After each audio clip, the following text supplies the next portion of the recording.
Step right in, close the door behind you. Welcome to the evidence room. The lights are dim, the coffee went cold about 3 hours ago, and if you look at the whiteboard over there, you'll see a massive web of red yarn connecting some of the most elusive, frustrating clues in the entire Cambridge academic underworld. I am your lead detective, and today we are officially opening case file 8679. We are launching a full-scale investigation into exam technique and time management, specifically targeting the Cambridge AS Level Afrikaans Language Paper 3 essay. Listen, this isn't just a casual review. We're going to dive deep and we're going to see exactly what the principal examiners are demanding from you. We're going to dissect this like a real crime scene, finding the exact places where candidates are dropping marks, and more importantly, how you can secure them.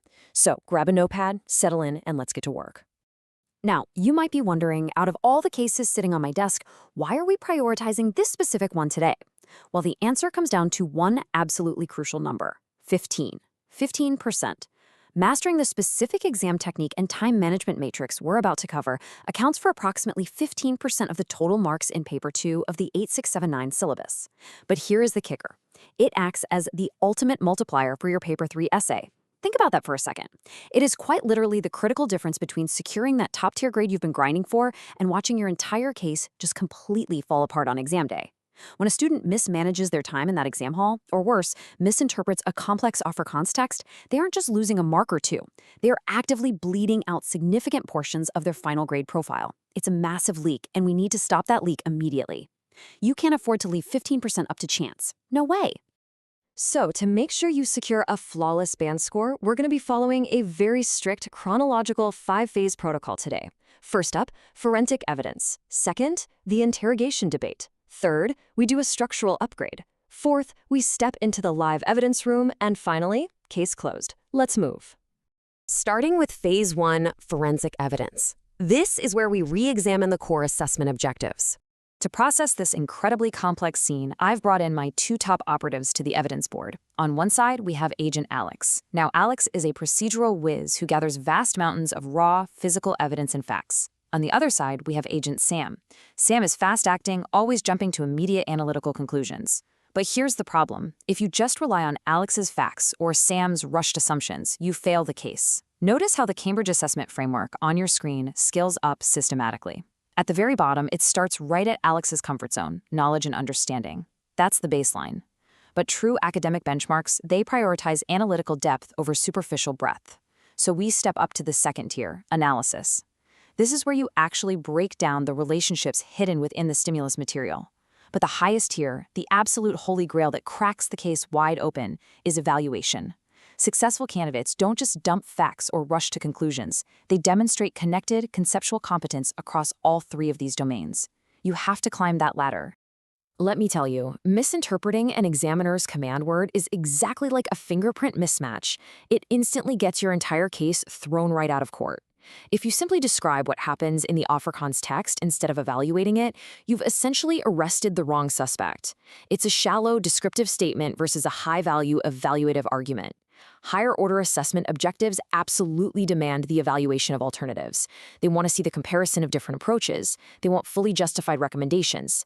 You must, and I mean you must, move from merely saying what is physically written in the text to passionately arguing why it matters and exactly how it impacts the broader context of the issue. If you're just summarizing the plot or the main points, you are leaving the biggest marks completely untouched on the table.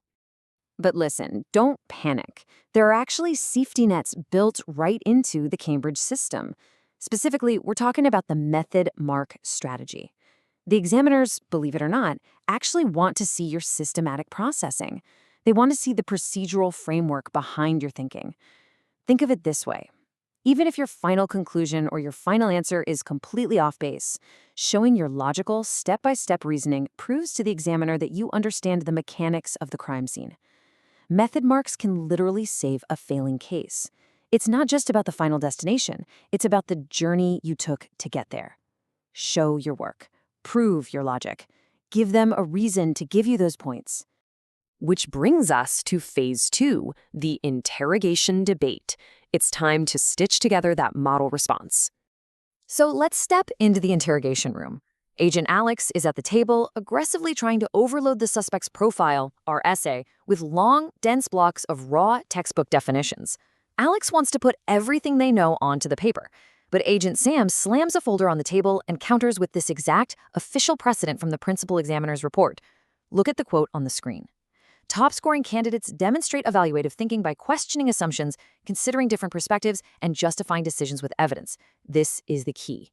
You cannot just list facts. You have to interrogate those facts. Sam is totally right here. You have to actively consider alternative perspectives, and most importantly, you must justify every single analytical decision you make with hard, verifiable evidence pulled straight from the stimulus material. If you don't have the evidence, your argument falls apart under cross-examination. So, as the case clock is relentlessly ticking down, our agents sit there rewriting their initial thesis lines live. They try one angle, then another, and then, boom, the breakthrough happens. They realize that cross-topic connections unlock significantly higher marks.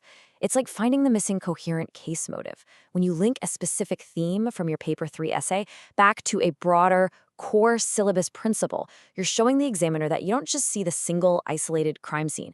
You're showing them that you understand the entire overarching criminal enterprise. You're connecting the dots across the whole Afrikaans syllabus, and examiners absolutely love that. It elevates your response from just good to top tier. Okay, moving right along to Phase 3, Structural Upgrade. Time for a quick mid-case bulletin. All right, case file freeze. Everyone stop what you're doing. Before we reveal this ultimate top-band paragraph structure that's going to help you completely clear your upcoming Cambridge sessions, you need to make sure your intelligence feed is fully secure. Take a second right now to hit that subscribe button for @AceTheExams and turn on all notifications. Seriously, ring that bell. Whether you are cracking cases at IGCSE, O-levels, or AS and A-levels, you do not want to miss our weekly forensic exam updates. Okay, feed secured? Let's get back to fixing the structural clops. So, back at the evidence table, our agents have hit a massive roadblock. Mid-paragraph, their evidence links are completely collapsing under cross-examination. They're panicking. That's when I step in and hand them this standardized sequence matrix. This is how you anchor your data flawlessly. Step 1, identify the key elements or clues in the text. Step 2, apply the core syllabus principles to those clues. Step 3, execute logical, rigorous analysis. Step 4, verify your results against the prompt. Did you actually answer the question? And Step 5, present it all using strict formatting conventions. If you processed your paragraphs through this exact 5-step matrix every single time, your text block becomes completely bulletproof. No examiner can tear it down. Welcome to Phase 4, the live evidence room. I'm handing the investigation files directly over to you for some interactive viewer checks. Let's see what you've got. All right, challenge 1, the visual clue scan. Imagine a 60-second visual countdown timer running right now.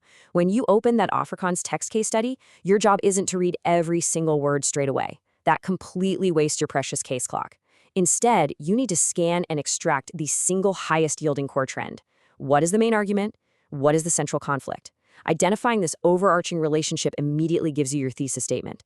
And once you have that solid thesis locked in, the rest of your essay simply becomes the straightforward process of hunting down the evidence to back it up. Time's up. Did you spot the trend? This takes practice, but it's a massive time saver. Now we launch straight into Challenge 2, identify the counterfeit answer.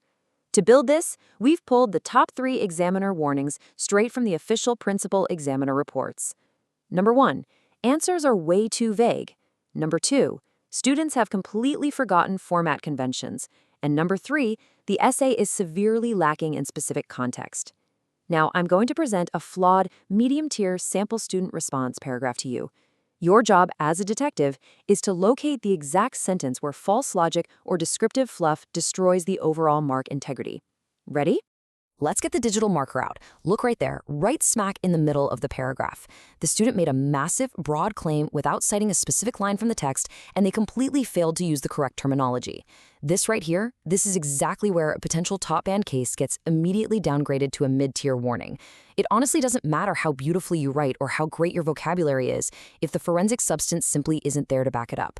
You have to be specific. You have to use the right terminology, and you must maintain your structural headings. Vague details will absolutely destroy your mark integrity. And that brings us to Phase 5, case closed. Let's run a full investigation recap. All right, our agents, Alex and Sam finally synchronized their approaches. They compiled their final bulletproof text block and confirmed a 100% case resolution score. Beautiful work. Now, to replicate this success in the field yourself, you need to distill this whole session into a memory acronym to manage your clock budget allocation. Remember, DSE. First, deconstruct the exact command words in the question. Second, solve systematically by making your working procedural and visible to the examiner. And third, evaluate by aggressively questioning assumptions and justifying every point with evidence. If you stick strictly to that DSE protocol, you control the clock, rather than letting the clock control you. Well, detectives, you now have the ultimate forensic blueprint. If you haven't already, hit subscribe and absolutely smash that notification bell for @Ace the Exams so you never miss our weekly grade masterclasses.